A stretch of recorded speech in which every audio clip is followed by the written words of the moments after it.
So here we have a case of refractory thrombotic thrombocytopenic purpura related to recent COVID-19 vaccination.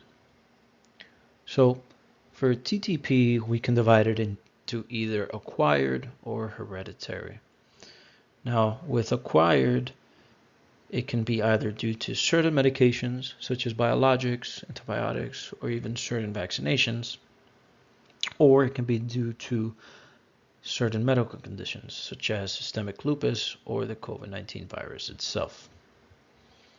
Now, in the case of our 54-year-old gentleman, he initially presented with altered mental status and diffuse petechiae.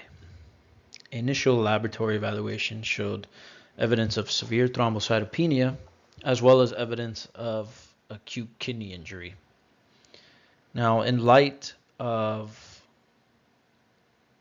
recent COVID-19 vaccination, with his fourth dose being about 1 month ago, and him denying any history of cancer, history of similar presentations, or any family history of TTP, it was safe to presume that this was an acquired TTP diagnosis. So, treatment was initiated with high-dose steroids and therapeutic plasma exchange, to which he actually responded positively to initially. His platelet counts began to rise, and his kidney function showed evidence of improvement. Now, about a week into treatment, the patient had a sudden neurological decline.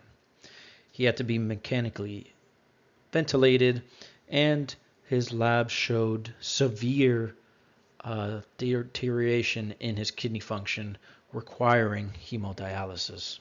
So what was initially a guarded but heading in the right direction prognosis was now a very poor prognosis. Now, in light of being a refractory case, the decision was made to begin rituximab in addition to the high-dose steroids and plasmapheresis. Although at this time we didn't have a confirmed ADAM TS13 level, we assumed it was going to come back low, in which it did. It came back less than 2%. Now, again, being that this was such a poor prognosis and a refractory case, it was also decided to add Caplacizumab to his treatment regimen. Now, this would eventually come to light as a good decision, because in 2 weeks of treatment, more or less, the patient began to improve substantially. His platelet counts began to recover, his kidney function improved, but most importantly, he regained complete neurological function.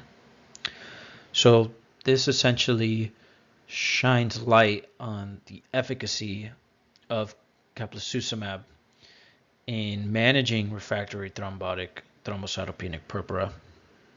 And it also shines some light on the importance of reviewing certain causes of acquired TTP, as it can help guide management in certain cases like this.